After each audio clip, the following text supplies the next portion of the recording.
We all crave pleasure. It feels good. It makes us happy. But what is the true cost of a life lived solely in pursuit of pleasure? Is it truly fulfilling, or does it leave us emptier than before? These are questions worth pondering. Many of us chase fleeting moments of joy. We seek satisfaction in external things, but lasting happiness remains elusive. True fulfillment comes from within. It arises from a sense of purpose, not just fleeting pleasure. We must ask ourselves, are we truly free if our desires control us? Or are we slaves to the very things that promise us happiness? The pursuit of pleasure, when misguided, can become a gilded cage. It's time to examine our relationship with pleasure. Let's explore how to find true fulfillment beyond the allure of instant gratification. Aldous Huxley paints a chilling picture. It depicts a society addicted to pleasure. People are kept docile and controlled through constant gratification.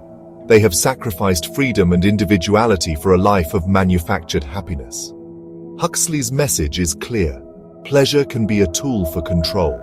When we are constantly bombarded with distractions and instant gratification, we lose our ability to think critically. We become easily manipulated. The novel serves as a stark warning. It reminds us to be wary of any system that prioritizes pleasure over individual freedom and critical thinking. We must be mindful of the trade-offs we make in our pursuit of happiness.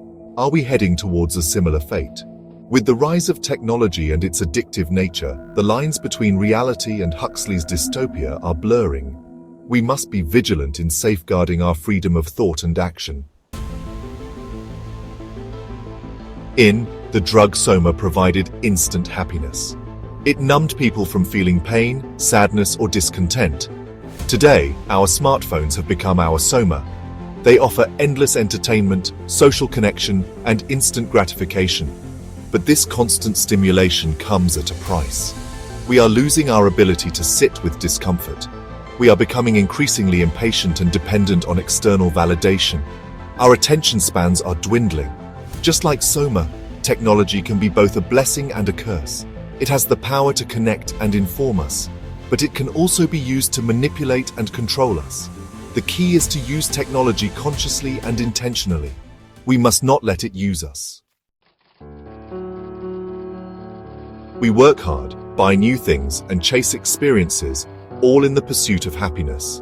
But the satisfaction is often fleeting. We get caught in a cycle of wanting more, never truly content. This is the hedonic treadmill. The hedonic treadmill describes our tendency to quickly adapt to positive changes in our lives. We get a raise, buy a new car, or achieve a goal.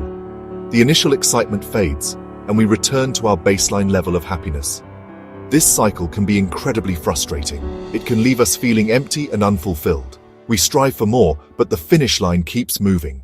To break free, we must step off the treadmill and find contentment from within.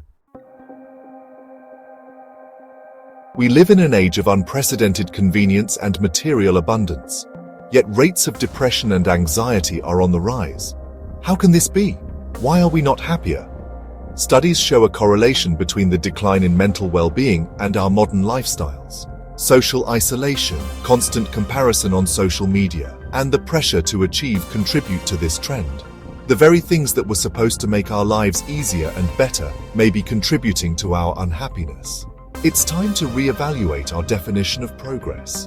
True progress should encompass not just material wealth, but also mental and emotional well-being.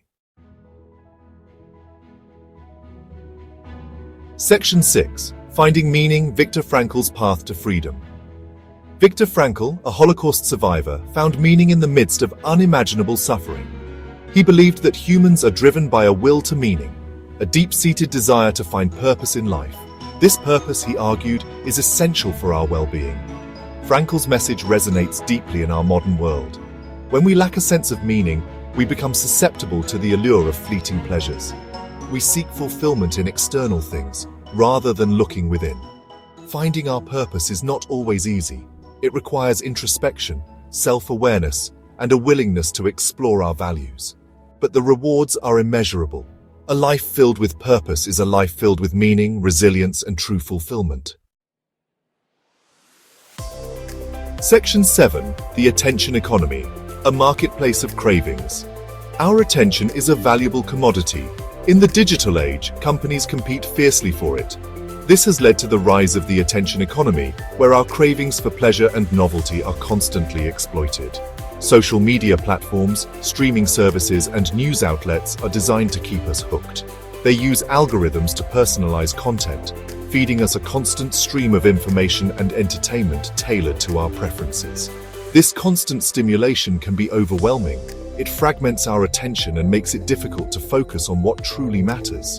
We become slaves to the algorithms, our choices dictated by our cravings. To break free from the attention economy, we must become more mindful of how our attention is being directed. We must consciously choose what we consume and how we spend our time. Section 8. Wired for Wants, the Neuroscience of Pleasure Seeking. Our brains are wired to seek pleasure and avoid pain. This is a fundamental survival mechanism. When we experience something pleasurable, our brain releases dopamine, a neurotransmitter associated with reward and motivation. This dopamine rush reinforces the behavior that led to the pleasure. We are more likely to repeat the action, seeking that same reward again. This is the basic principle behind addiction. While this system serves an evolutionary purpose, it can be hijacked in the modern world. With the constant availability of highly stimulating activities, we can become trapped in a cycle of seeking pleasure and chasing dopamine highs. Section 9. Reclaiming your freedom from pleasure seeker to purpose-driven. It's time to reclaim our freedom. We can break free from the chains of pleasure and live a more meaningful life. This requires a shift in perspective. We must move from being pleasure seekers to purpose-driven individuals. How can we do this? Practice mindfulness. Become aware of your cravings and impulses. Observe your thoughts and feelings without judgment. Find your purpose. What truly matters to you? What impact do you want to make on the world? Set intentions. Make conscious choices about how you spend your time and energy. Align your actions with your values. Cultivate gratitude. Appreciate the good in your life. Focus on what you have, not what you lack. Embrace discomfort. Step outside your comfort zone. Growth and learning happen when we challenge ourselves. Connect with nature. Spend time in nature. It helps to ground us and reconnect with something larger than ourselves. Serve others. Find ways to contribute to something bigger than yourself. Helping others brings a sense of purpose and fulfillment. The path to freedom is not about denying ourselves pleasure. It's about finding a balance. It's about choosing lasting fulfillment over fleeting gratification. It's about living with intention and purpose. The choice is ours. We can be slaves to our desires or masters of our destiny. Let's choose wisely.